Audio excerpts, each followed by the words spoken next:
get us started. Thanks for your patience, everyone. All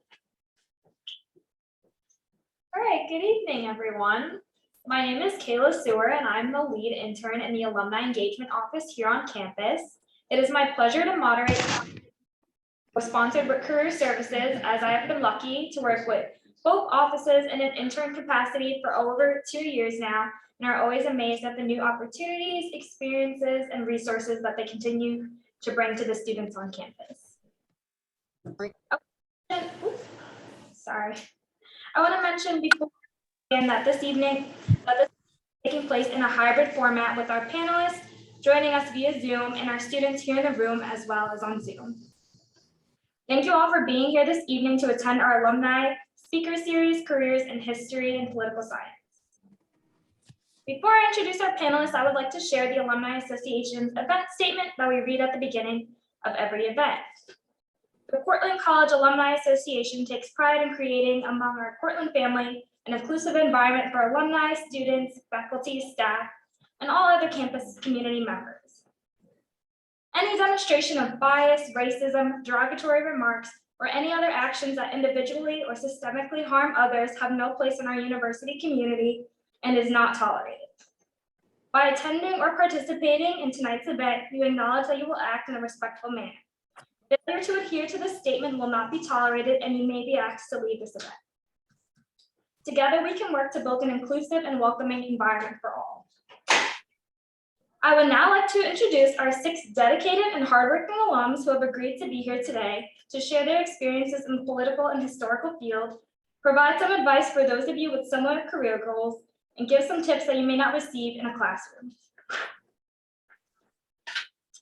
Tonight we have Anderson Briggs Okoniewski, class of 2014, who is the Director of Scheduling Operations for Congressman David Kustoff at the U.S. House of Representatives.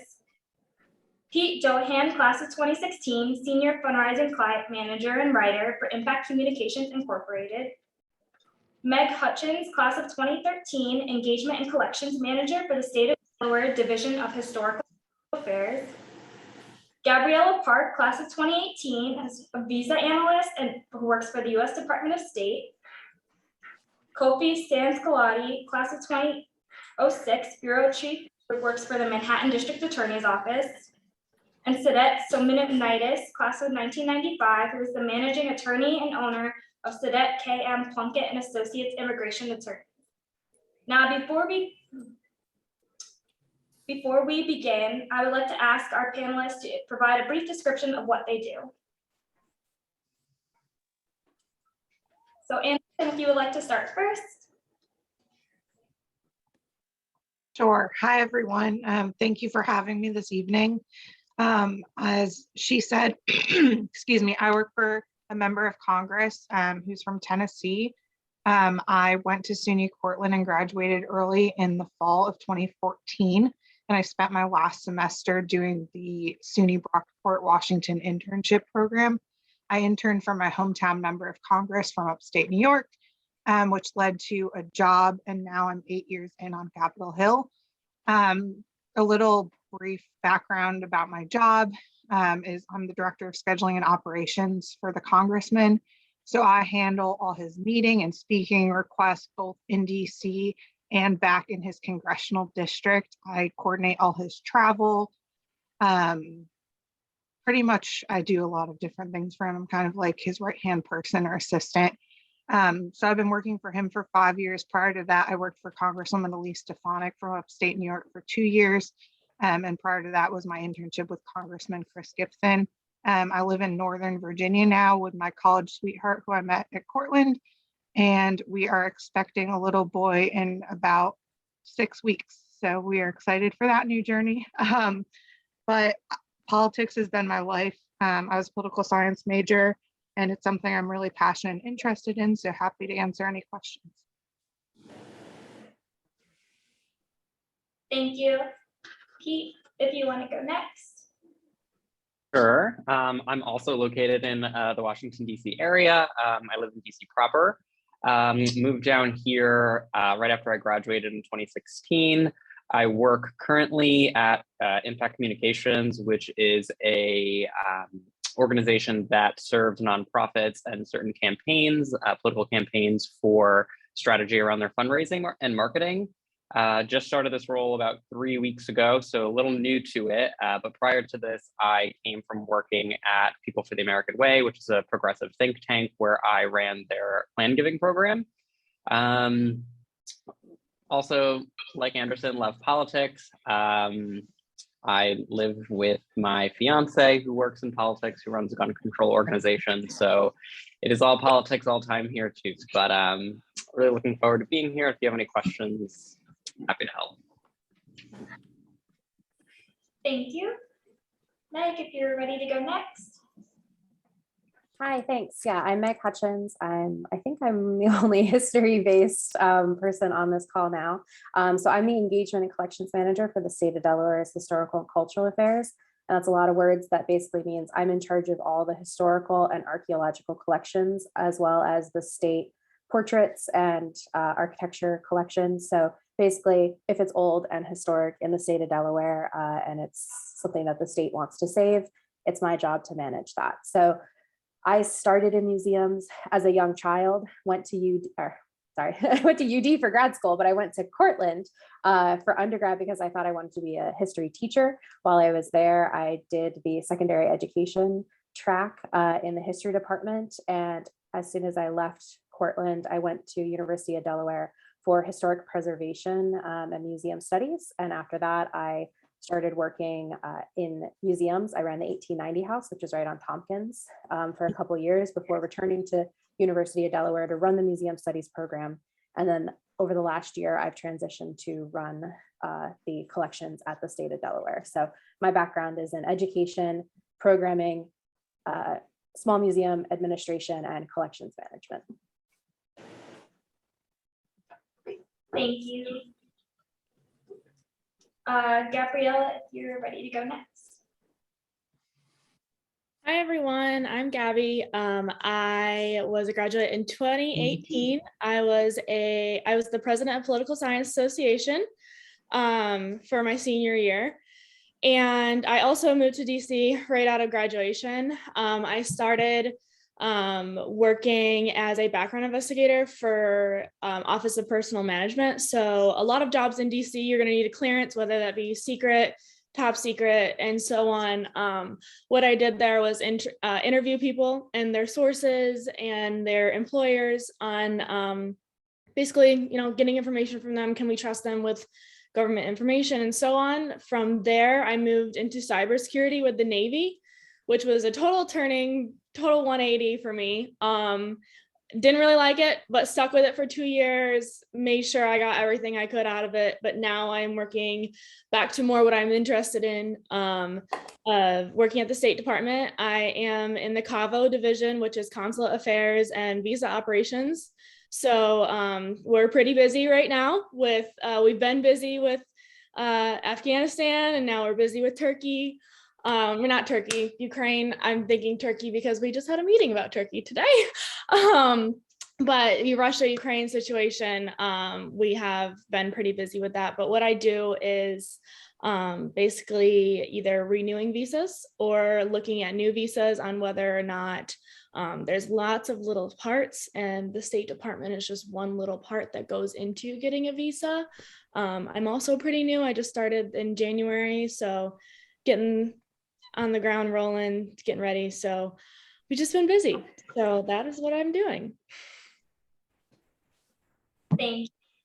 Kofi, you're next. Hi, good evening, everyone. I'm Kofi Sansculotte. I can tell you briefly about my background because it helps explain the position. After Cortland, or toward the end of Cortland, I interned at the State Assembly for then Deputy Speaker Clarence Norman, and stayed on for Chuck Levine. At the time, Assemblyman Norman was being prosecuted by the Brooklyn DA's office. And so he jokingly asked me if I was going to go to law school to represent him. I ended up going to law school. I graduated from Albany Law in 2009. And during law school, I interned at the Manhattan DA's office. They made me an offer for post-graduation. I began my career in what's called the Office of Special Narcotics, where we investigated and prosecuted high-end narcotics cases, so multi-state and international narcotics cases. I was there from 2009 to 2014 when I became a federal prosecutor in Albany in the Northern District. I did pretty much the same thing, a lot of narcotics gang cases, some child exploitation cases. I was there for 2 years and I returned to the Manhattan DA's office, where I am now the Bureau Chief of the Financial Frauds Bureau.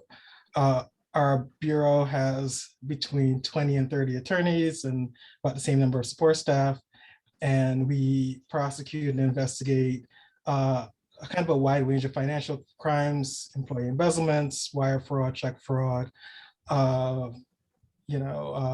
We also house the Immigrant Affairs Unit. So if there are crimes in which immigrants are targeted, we investigate and prosecute those crimes. And we house the Elder Abuse Unit. So we prosecute crimes in which the victims are senior citizens. Happy to be here. I feel slightly old when I hear the year of graduation from some of my co-panelists, but it's great to be here. Thank you. And last but not least, Sedette.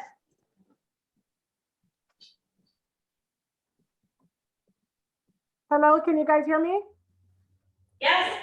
Hi, everyone. I'm Sodette Simeonidis, AKA Sedette Plunkett.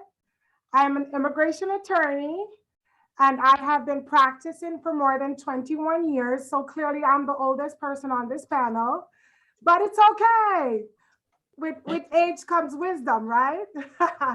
I run my own law firm. I've been practicing since 2001. And basically, as an immigration attorney, I do a lot of deportation defense. I run a 15-person law firm. There are other attorneys that work underneath me. I do a lot of asylum cases, deportation defense. I represent criminal detainees, people who are being deported because they committed a crime of some sort, and I'm trying to ask the government to pardon them. I try to reunite families together. So basically, I do everything immigration. Sometimes I do get involved in litigation against the government in unfair immigration practices, depending on the administration. I'm a member of the American Immigration Lawyers Association. And to be very honest with you, I actually love what I do. I'm an immigrant myself. I hail from the beautiful island of Jamaica. And I really enjoy the job that I do. I was a poli-sci major and a Spanish, dual majors, poli-sci and Spanish. I went to Spain and I'm fluent in Spanish. And so it helps me because about, I would say 60 to 70% of my clients are Spanish speakers. So it was one of the best things that I did at SUNY Cortland. I was smart enough to pick a major that I was actually going to use. So please guys, do that. Don't waste your time doing something that you're not going to actually use. I believe that the political science department prepared me for this career, especially Dr. Seth Asuma. I believe that he opened my eyes to actually really embracing the world, learning about African politics. So that was one of the catalysts that propelled me into becoming an immigration attorney. I am so thrilled to be here. And I really am grateful that you guys are doing this for the students. Thank you so much. And I look forward to hearing more about everyone's career.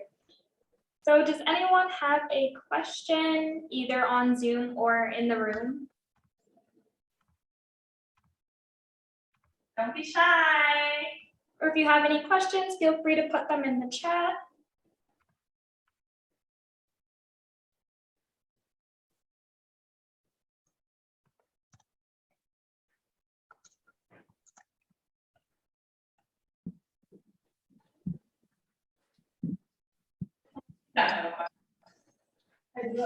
You do?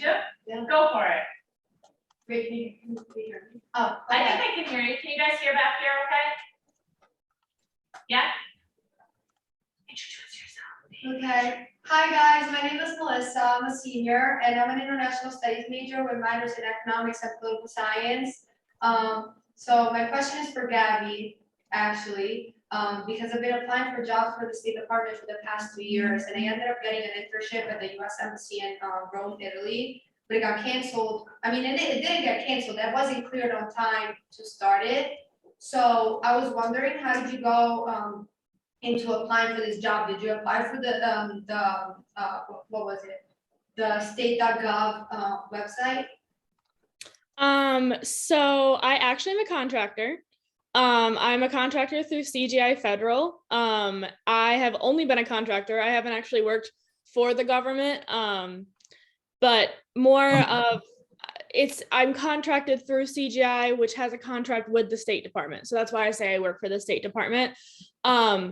And I will tell you, and I'm sure, that my two that live in Virginia and DC can agree that getting into an actual government position, especially as, our age, young and not having a lot of experience, it's hard. It's really hard. I would definitely recommend taking a look at some contracting opportunities. So those will all be on USA Jobs. Also, you just have to find the right company or the right place that's willing to look into giving you a security clearance. There are some companies that look at that, they say you don't have a clearance and they, cross you off the list. Just, you have to keep pounding that pavement. I applied to so many jobs when I first was looking, and someone finally was like, okay, we believe in you enough to give you the so yeah, the test was so easy. I remember my test.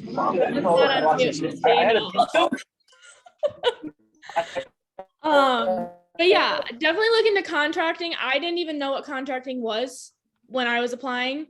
And that's the best way, especially as entry level.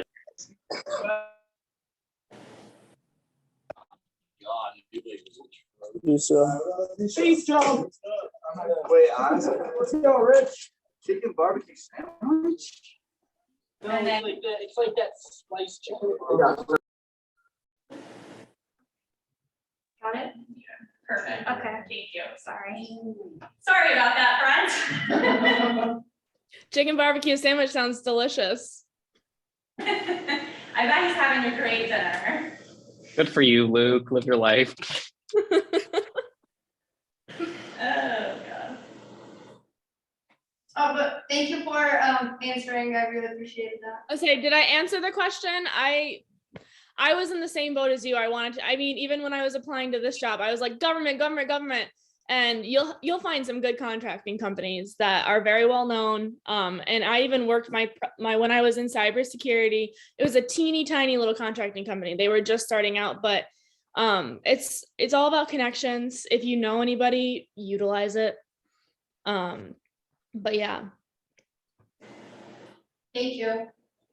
No problem.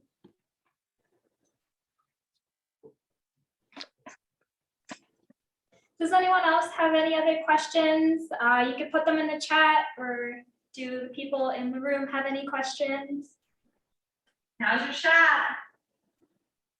I just have to say hi to Dr. Azuma too. I studied abroad in Ghana with him after my husband did the summer before.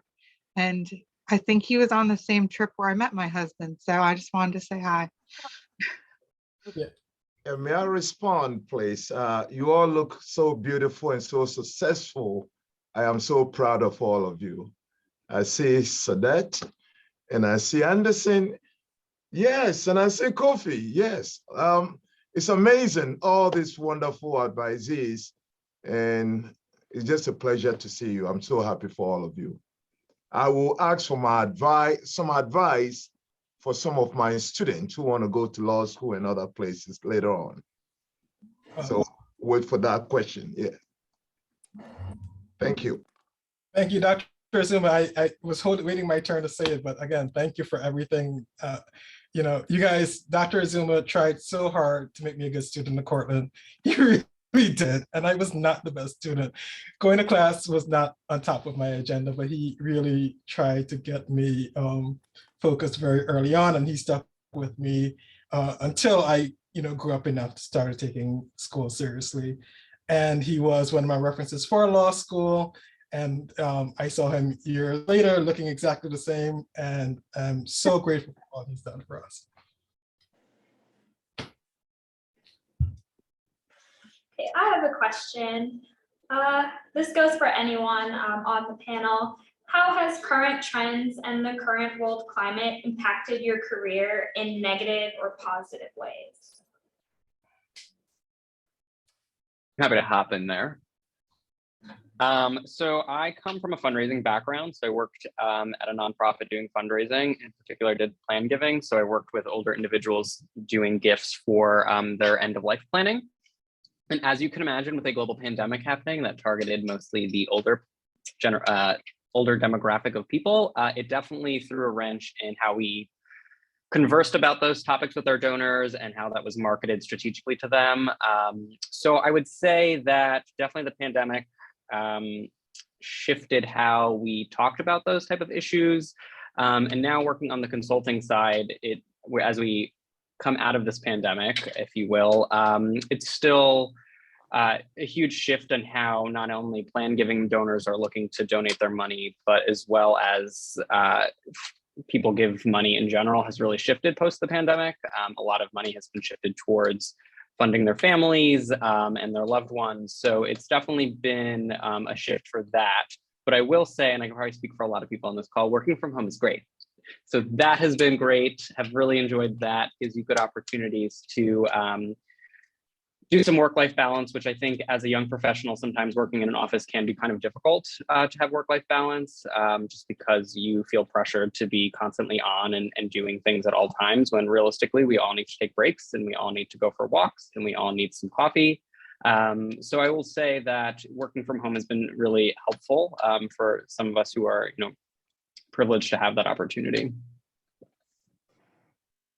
And I'm happy to respond as well. My job is very political. You work for a political party, and every time there's an election, it changes.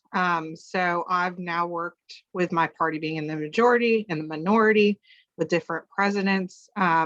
So my day-to-day is kind of dictated by, who's in leadership and what decisions are being made. And especially since the pandemic, it was kind of crazy to go from a job that you're expected to be at your desk from 9 to 6 or later, to totally being remote, to now we're back in the office. But since January 6th, security's been really crazy at the Capitol. There haven't been tours since March of 2020, which they're looking at opening now. But the Capitol used to be a place where people could come tour and just walk into our office buildings. And now there's a lot more security and procedure for that, which has made things very interesting. So that's just my take on current situations. I also wanted to add to, almost piggybacking too off of the last question of how things have changed, is hiring times. When you submit an application, I have a coworker that said her application with the Department of State took a year to go through.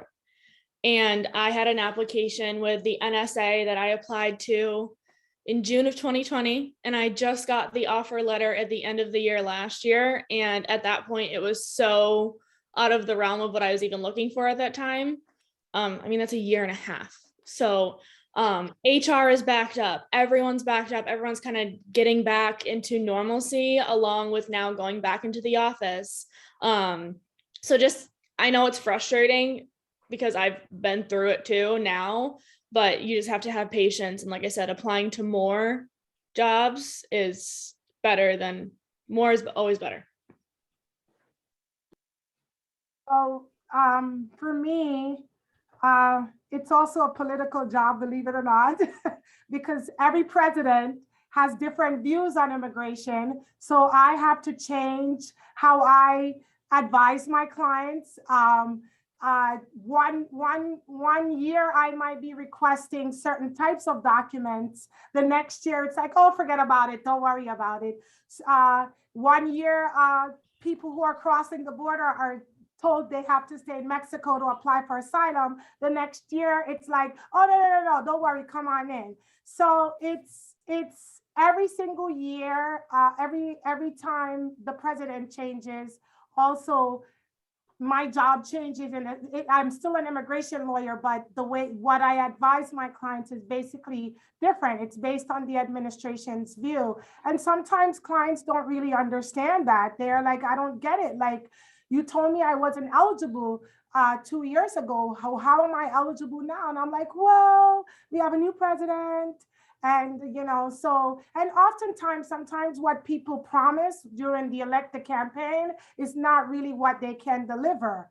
And so people are often jaded by that. They're like, what do you mean? But he said, and I'm like, he said, but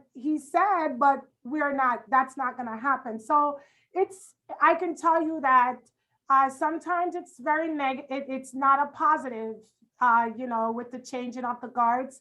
I almost, to some extent, if it's going to be strict, then I need to know that what I need to do as an immigration lawyer to protect my clients. But then if it goes from one extreme to the next, it's a bit much for me sometimes. I just want somebody right in the middle that I can, work with. And it's been challenging I've been an attorney under quite a few presidents, but I will not, mention all the presidents because we're going back to Clinton. So yeah, but that is what I have noticed. It just changes each president. But I've gotten enough experience to kind of sort of predict what's going to happen. But that's what's going on in the immigration world. So my job has always really been shaped a lot by politics. I started as a narcotics prosecutor after the Rockefeller drug laws were reformed. And so it's been, we've been constantly adjusting. I think the last 3 years with George Floyd and the racial reckoning, especially in our office, has been, it's really shifted a lot of things. And even prior to, I'm sure some of you have heard that I have a new boss and things are interesting. But even prior to that, we were adjusting the way that we were doing things. I think the approaches that a lot of prosecutors are taking is much more centered in recognizing kind of racial disparities and trying to address some of those, especially in our office in terms of charging decisions and sentencing recommendations and things like bail. And I'm not sure if you guys have heard, but our office is also investigating the former president, and that has been kind of complicated on our end. So my bureau has one of the few front-facing phone numbers for the office, and I haven't been able to access my voicemail for the last 3 weeks because my voicemails have been flooded. I am not in that bureau, but my voicemails are just flooded by people who have thoughts on it. So it's, there's so many aspects of this job that are shaped by people's political perceptions. And I do think that part of my job as a supervisor is insulating the attorneys under me from kind of the politics above and around us, so they can just go and do their jobs as, kind of neutral arbiters. I guess I'll round it out with something that's my job, while it is affected by politics in the way that I think everybody's existence is shaped by politics. The change in the museum field and the historic public history field has changed because of the pandemic. When there are big changes and swings in the economy, things like that are considered entertainment or culture are usually downgraded.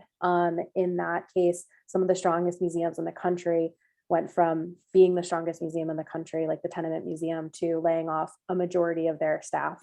So a lot of museums were struggling with figuring out how to retain staff. The funding through the CARE Act helped somewhat. There was other funding through the NEH that helped somewhat, but the field has been kind of slow in figuring out how they are going to respond when you can't have tours.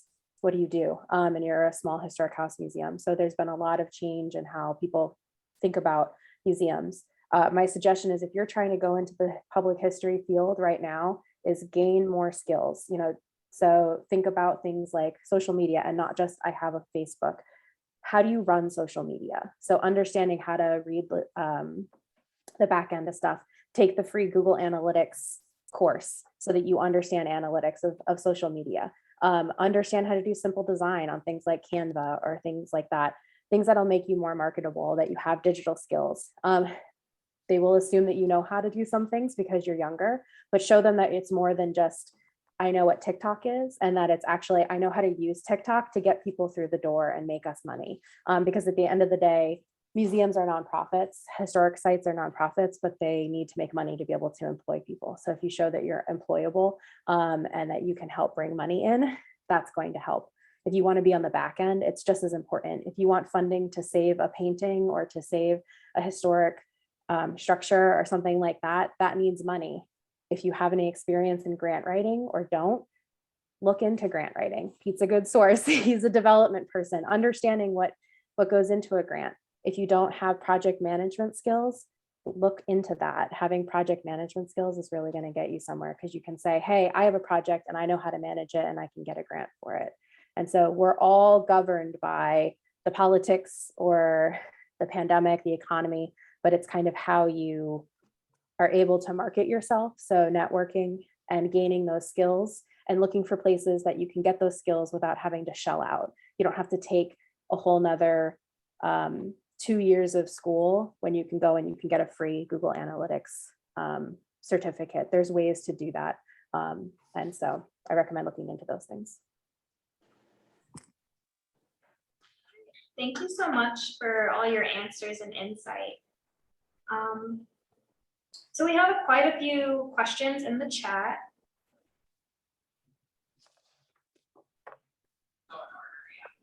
So we have one from Brianna, who it's for Meg, and she asked, what made you switch from your teacher focus?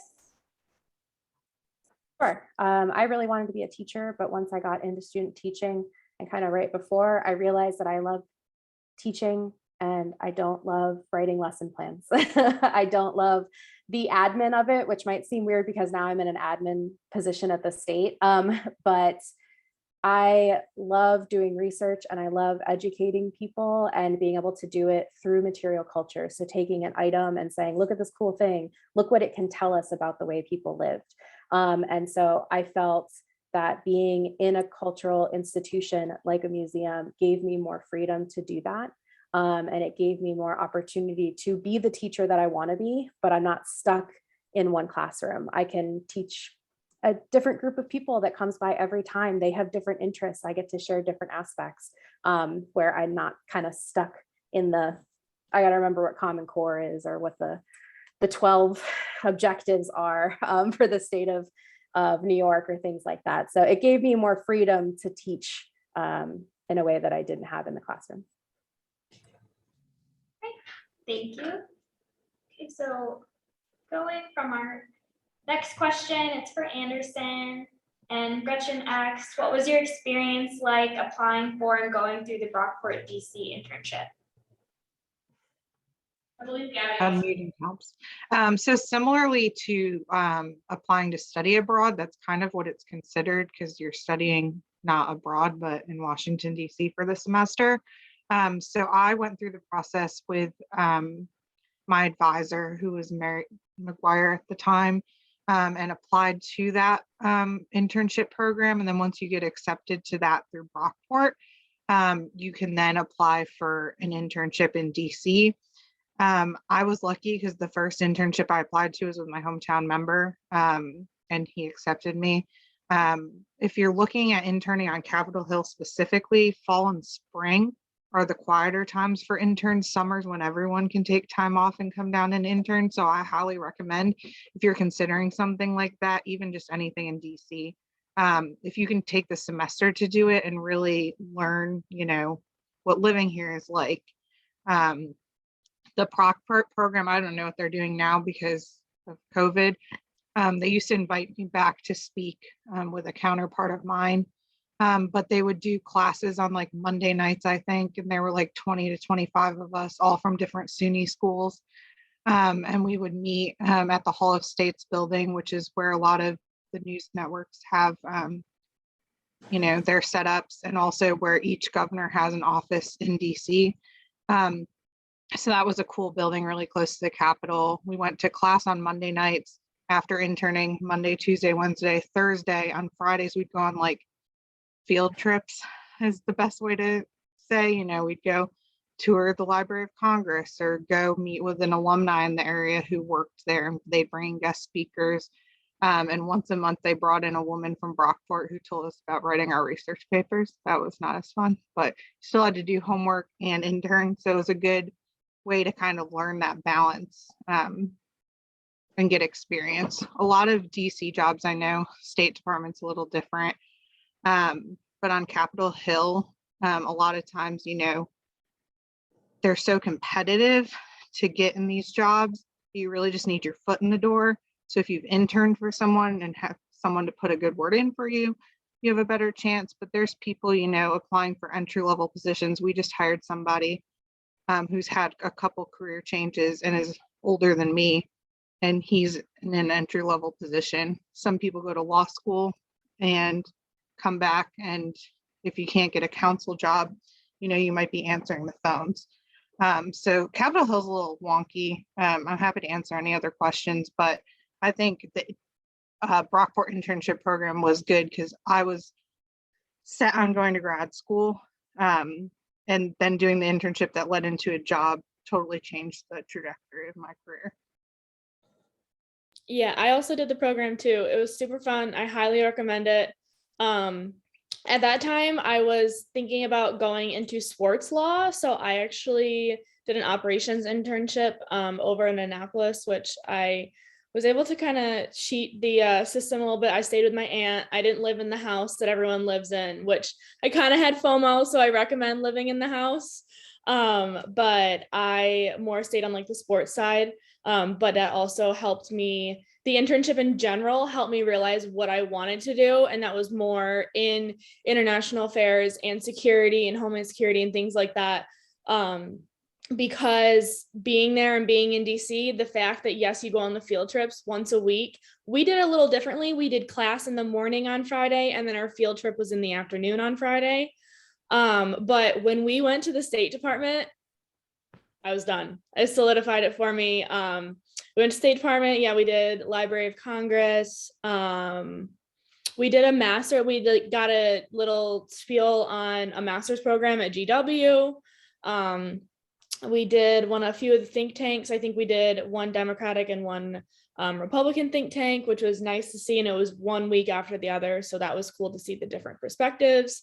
But if you still haven't taken care of your internship requirement, I know for me it was a requirement, I highly, highly, highly recommend this program because it sets you up with connections too.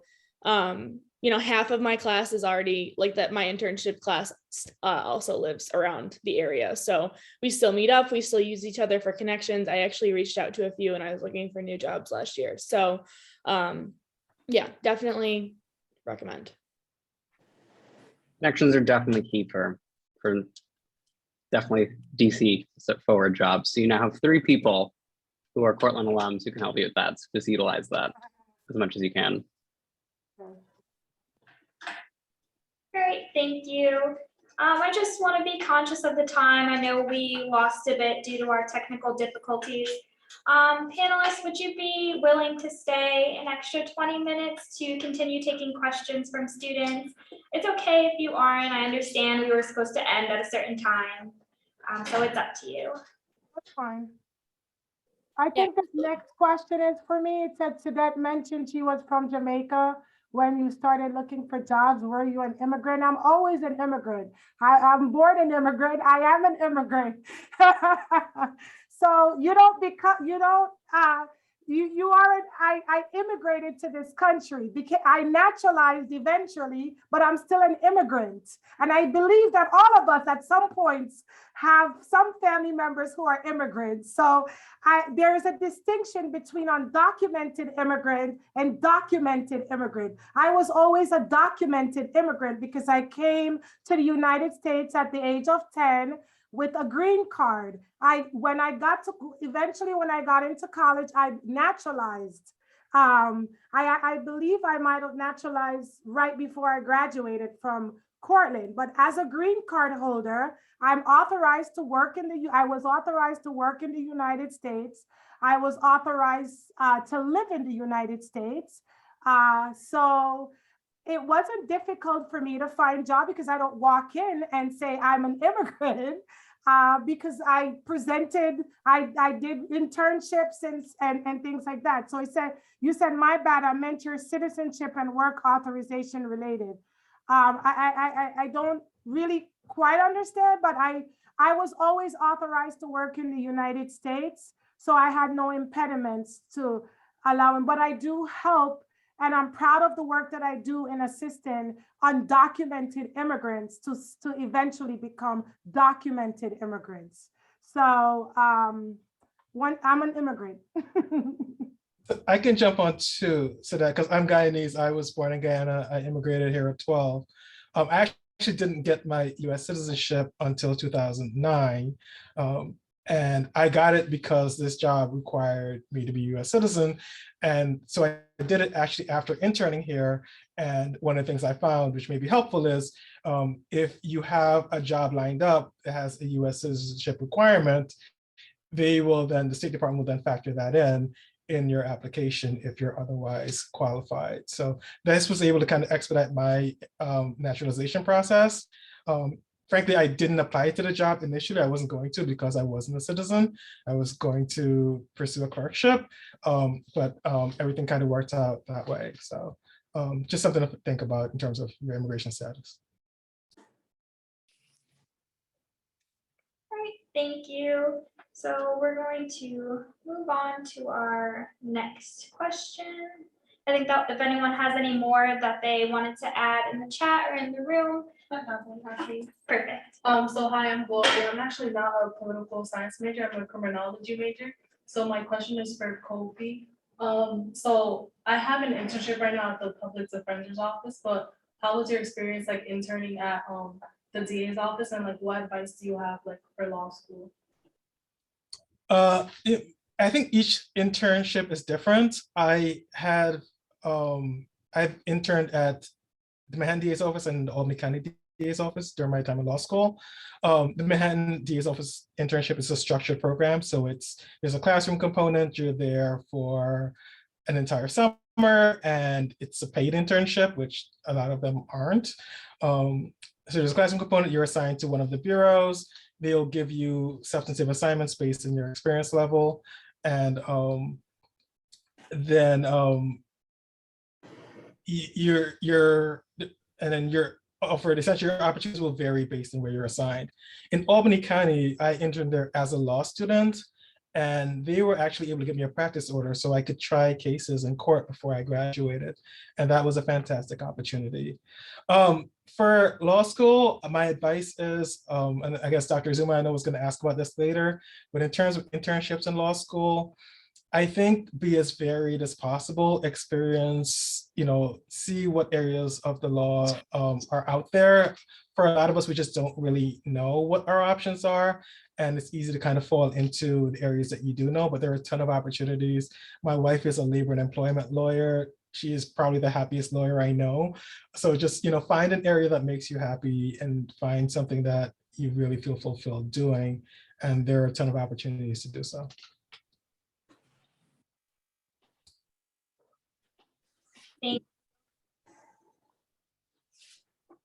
Does anyone have any more questions that they want to add in the chat, or any questions that they want to ask in the room? I would just say for anyone who is thinking about going to law school, don't be intimidated. Just once you get out of college, do what you need to do, try to get into whatever program. You don't have to, at the end of the day, you don't have to get all A's in law school. You really just have to pass the bar, right? And that's the key thing, because if you get all A's and you don't pass the bar, you're not really a lawyer, right? So the key thing is to know that you can do it for all the students, because I know that sometimes people think, oh my gosh, law school, a lot of reading. you can do it. Like, I'm not gonna say I was some genius in Cortland because I was a party girl. But you know, when I got to law school, I made the decision, okay, I'm gonna figure out what I wanna do. And as Kofi said, you don't necessarily have to know exactly what you wanna do. I interned in a personal injury firm and I was like, and then I went to a wills and trust estate. I was like, and so I went to multiple different, I did divorces. I was like, hell no. So, you know, because people are fighting over cats and dogs and things like that. And I just was like, oh my God, give him the spoon already. But the point is, I found my thing in immigration law. A lot of people said to me, you're not going to make a lot of money. And trust me, that is not true. If you're passionate about what you do and you give 190% to what you do, you will reap all the benefits. So don't think about the money. Think about the passion and what you want to bring to your career. And believe me, you will find that you will have a very successful and fruitful career. That's the advice that I give to my younger me, that don't worry too much about what everybody else is doing. Just figure out what you're passionate about and just get it done.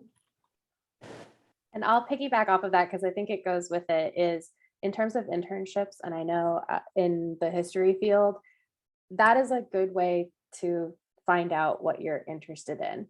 So even if you're not going into law, if you're just like I was, where I was going into teaching, but I kind of liked other things and I didn't know, interning at a museum, even if you end up still going into teaching, having that experience of teaching the public can be so helpful in how you communicate with your students. Or I know, I'll just start out, Pete was one of my interns at 1890 House while I was there, and he's gone on to a different career. And so, you know, there's ways that you can do that. I've had interns that didn't end up in museums at all, but have ended up taking skills that they learned at these internships to go on to different careers. And so having that opportunity, you network and you learn what you don't like, you learn what you do like. And don't be scared if you don't get an internship. When I was at Cortland, I applied to internships for 4 years. I was on the like finalist list at big internships, like at Mount Vernon. And every time they said, we really like you, but sorry, no, not this year. That happened for 4 years straight. I wasn't successful until I got to grad school and kept using those connections. If you're in the history department, the professors that are there, they know people. If you're in the poli-sci department, your professors know people. So lean on that connection. And now you've got a bunch of other people that you can reach out to, but it is kind of life-changing, and you don't realize it until you get out into the world, how important trying things out, doing those internships, relying on those connections can really make a difference and help you find a position that, oh, they didn't post it yet, but they're about to post this job. So work on your application so you can get it in and it's in the first round instead of waiting for it to go up on, Indeed or something like that. Yeah, and the piggyback, yeah. That today, I got one of those today. Like, hey, it takes forever. Apply now. Yeah, I piggyback off that as much as I can. I also was a history education major, and I thought I wanted to be a teacher. And similar to Meg, honestly, I just didn't like children as much, so I decided that was not going to be my forecast. But yeah, I mean, the skills you learn in internships can really help you understand what you want to do, what you don't want to do, but even more, it just helps you find connections. And like Meg said, you have so many resources at Cortland that you don't think you have. And then as you keep expanding those, they just keep expanding into a larger and larger network. My job I got recently, I did not apply for it. My company came to me. They've known me from working with my old organization and was like, hey, we really like you. You should just have this job. And that was great because you don't have to go through like a formal interview process. So those connections are really helpful. And I can't stress them enough of having connections, and an internship's a great way to start that. Great, thank you all for your answers. Oh, Gabby, did you want to add something? Oh, I was gonna say, with that being said, you cannot be afraid to assert yourself and ask questions. So if you have questions, you're gonna kick yourself in the butt for not asking them when we get over this call. Yeah, Yeah, and for those people who are wondering how can you balance your career with being a, if you want to have a family, I want to tell you that I have 4 kids. I have 4 boys. One is 17, one is 12, and I have a set of twins that are 9. So you can balance, a lot of times people don't really, especially college students, they're like, oh my God, how am I going to do this? I'm supposed to get married. I'm supposed to have a job. It will all work itself out. And perhaps because I'm older than everyone else, I know this because I have 4 sons. So you can have a beautiful career, graduate from Cortland, have a beautiful career, and also manage family life. As I said, I have 4 boys and they are the light of my life. And my 17-year-old at times interns in my office, although he says he'll never ever go to law school, no matter what anybody says. And that's okay. Thank you so much. So I have a question. This is for anyone on the panel. What would you say are the toughest challenges or problems that you have to deal with?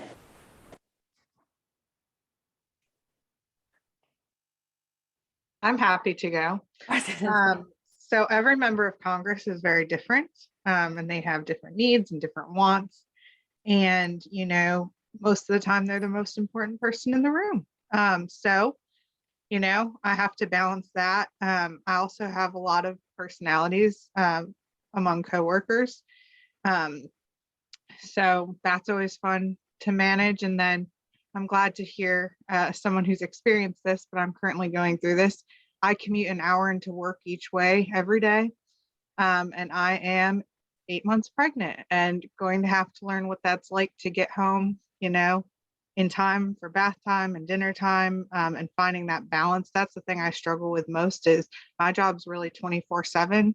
No one emails me after hours. They call my personal cell phone. So I think when you're young, they expect you to grind it out and do all of that. And it's very hard in a very competitive work environment to take the next step to separate yourself from that. I also don't envy you having to take that metro, and if you take metro. I used to train, but now I drive because of COVID, but I leased a vehicle. So my husband's counting my miles. So I'll be back to the train soon. They're shutting down LaFont Plaza. It's Just hybrid take a as look at that. much as I can. I was going to suggest one of the biggest struggles can be communication. So if you haven't found the way that you feel easiest to communicate with people, I manage a staff of people who are difficult. They are not good at communication. And most of my job is trying to get them to learn how to communicate. And that's something that is across any job. And so understanding which ways you work best with people and which ways you communicate best. If you're the type of person that needs to talk things out, that's what I am. Know that, because it's going to be important when you go to look for a job. If this person's like, you're going to be completely 100% on your own, working from home, and we only meet once a week, you're probably not going to thrive, because if your creativity comes from talking with other people, having meetings all the time, you're going to feel really stifled. And so understanding your work ethic and your communication style and understanding how to communicate with people, with the public or with coworkers, things like that, it's a huge skill, and it's something that anybody can use. And the more successful people that I see that come out of college with those skills, they're more likely to get a job if they're able to really well communicate. That's not the right way to communicate that. You understand? My biggest struggle as an immigration attorney is dealing with the different crises. For example, right now, I have an influx of calls from Ukrainian clients that are concerned about their family members that are back home, and having to guide them with the different resources, applying for TPS for them, countries that are like when Haiti had the earthquake. It's very heartbreaking sometimes. Some of the stories that I hear, some of the people that I meet, and just some of the challenges. I sometimes I can tell you that I go home and I feel so, and I'm just so sad just because people are separated from their family for different reasons, whether it's war, whether it's a natural disaster, whatever it may be, and they're just trying to get them here. And it's that has become one of the biggest challenges, is just dealing with the different crises. And it could just be simply like a new law that came out that says certain nationals cannot come in. And then I'm at the airport with a bunch of other immigration attorneys trying to figure out how to get those people in. And it's just, you know, that it can be heartbreaking because sometimes the unintended causes of the law itself or whatever it is, it can be heartbreaking. For me, that part of my job I find most challenging is just the discretion. Look, I decide on a daily basis whether people should go to jail or not. And it's never an easy decision for me. I've spent time with people who are behind bars, for witnesses who are behind bars. And it's like you walk through those doors and you tour those facilities, you see that it's not a place that anyone really should be. But you're sending people there, and you're sending them there because of your sense of what justice is. But there's not really a day that goes by that I don't question, whether or not a decision I'm making is correct and the consequences of that and how they'll play out. It's an incredibly difficult thing to do day to day. And I do it because, it's something that needs to be done. And I want the person doing it to factor in all of those things and to think about these people, whoever their role is, as human beings. But it's never been easy for me, and I don't think it ever will be. Yeah, that's the hardest part of my job. I think for me, I think one thing to keep in mind, especially being a younger professional, I think there's a lot of anxiety around going into the workforce. And I think a lot of people suppress a lot of their self when they go into the workforce because they feel like they can't really express themselves the way they want to express themselves. So I think that having that confidence to understanding that if you can't be who you are where you're working, that place is not the place for you to be, and you shouldn't be intimidated by that. And for some people that can come across visually just because of the way they look, but there's a lot of people who have identities that are not visible. But it's really important to make sure that you don't hide those and you find yourself in work environments that are conducive for you, and you're working with individuals that support you in those endeavors, especially post the last administration. It can be difficult to be certain people in certain places. So you just have to really make sure that you're surrounding yourself with people who are going to support you, and you're going to find yourself. I work with a lot of clients. Luckily, like my clients are in the same kind of thinking space as me, but I've worked at organizations where that was not the case, and I had to suppress a lot of who I am as a person. But just make sure you're not afraid to be unapologetically who you are and to be bold, because I think that's really important, especially nowadays. It's really important for you to be visible, because that your visibility to someone else could be the make or break for them to be who they want to be. Very good advice. Yeah, definitely. I was going to say something very similar to that of it does get frustrating at times. You're going to feel like you're not taken seriously because you're an entry level, you're young. I'm going to pull it, but you're a woman. For us, sometimes you get looked at differently. It's something that's always going to be there. It's something that you're going to always have to fight through. But remember, you got hired for a reason. You have a degree, you worked hard for this degree, someone believed in you. So whether your coworkers are not going to look at you the same, if you don't feel comfortable, yes, absolutely get out. But you will find that, stick up for yourself. Like I said, assert yourself, make sure you make it known that you are here for a reason. So don't be afraid to manage up. It's important. Very important to be able to manage up. Yep. So I am kind of the opposite end of Pete, and I fully support everything he said. I think he's absolutely correct. But I'm also like a 40-year-old manager now, so it's a very different experience because our attorneys are older, but our paralegals are all in their low 20s, and they are these really bright, wonderful kids like many of you are, who are on their way to law school. And it's been just a learning experience for me too, because I graduated from undergrad and law school during recessions.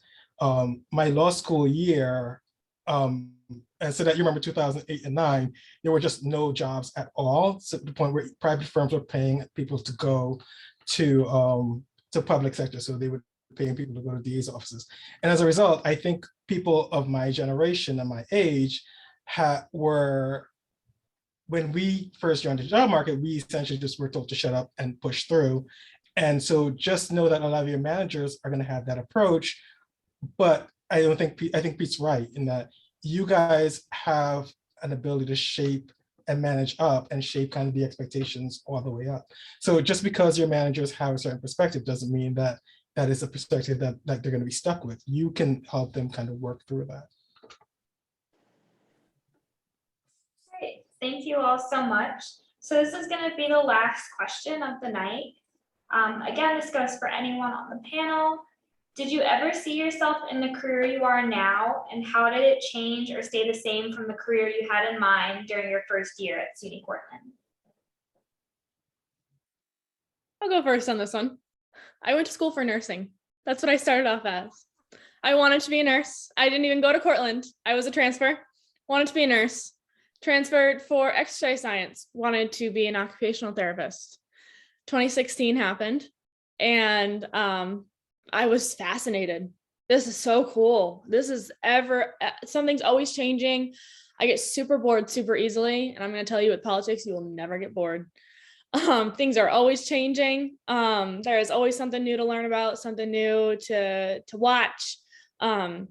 So yeah, I went from nursing to international relations. So if that's not a total 180, I don't know what is. So no, absolutely not. But I don't regret a thing. And I'm happy that I am where I am today. I went into Cortland as a communications major with a political science minor. I didn't 100% know what I wanted to do. I just knew I liked politics and I knew I liked talking. So after my first semester and taking like the entry-level communications classes and taking one world politics class, world politics was so exciting to me and communications was not. So I switched my majors. So I became political science major with a comms minor. And to this day, my dad will tell you that he didn't know what I was going to do. He's like, what are you going to do with a political science major? And he's so glad that I've proved them all wrong. He can't believe, what I'm doing now. But I knew I wanted to be, I thought at the time, a legislative assistant, but I knew I wanted to work for a member of Congress, a member of the Assembly, a senator, something like that. And my internship, luckily, because I waited till my last semester, was something I wanted to do. I would piggyback on what people said earlier of trying different internships, because that doesn't happen for everyone. And I think back to, if I hadn't liked my, one semester internship, I think I would have been very lost. But I'm someone who told my parents I'm gonna be a political science major, and now I work in federal government. So it worked out for me. But a lot of people I know have changed course, and you can be flexible with that too.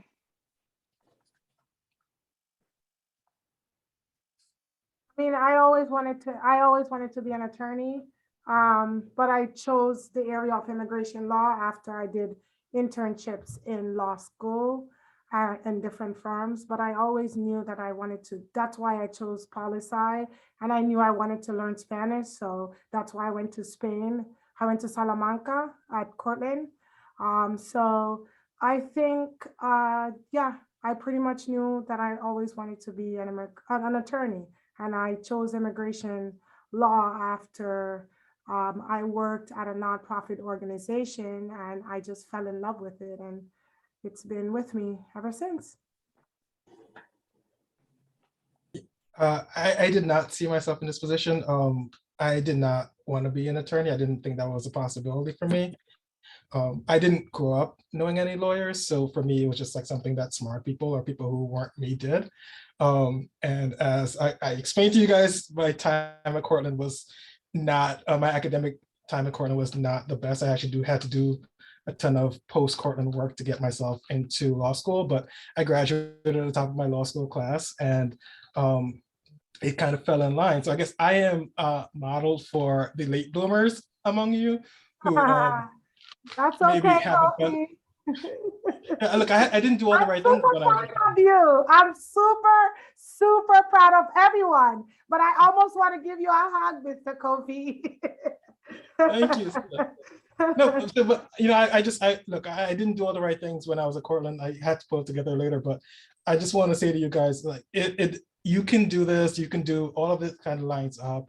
You just kind of have to take the next steps, but it's never like you're not locked into your college GPA. No one's asked me my college GPA in 20 years, so like you're fine. Just there'll be steps you can take to wind up where you want to be. And I just highly encourage everyone to do that. Also, small plug for my office, we have a paid college internship that I encourage anyone interested in pursuing law to apply to.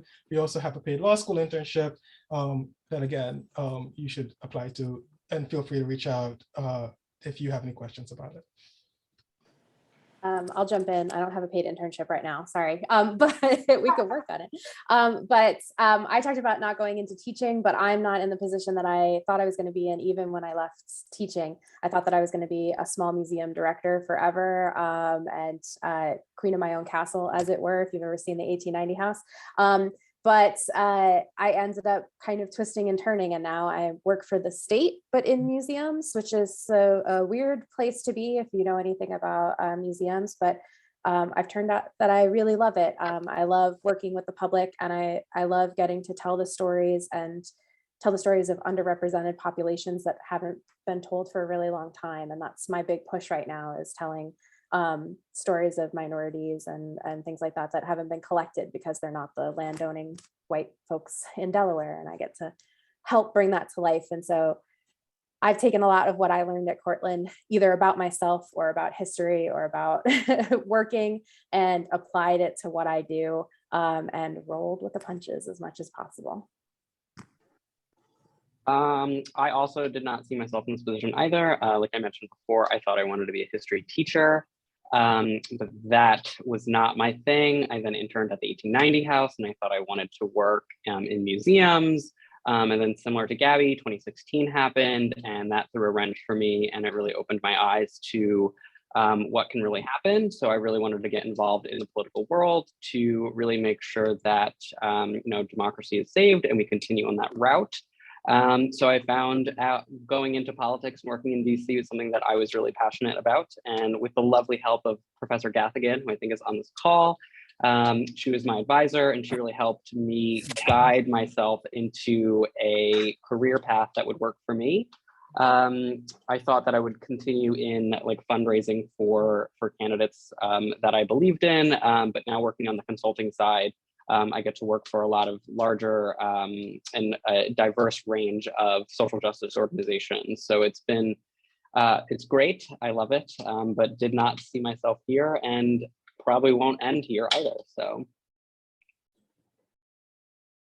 All right, thank you so much. Before we conclude tonight's event, on for just a couple of minutes before I just want to get a photo of everyone. That's why I had her ask.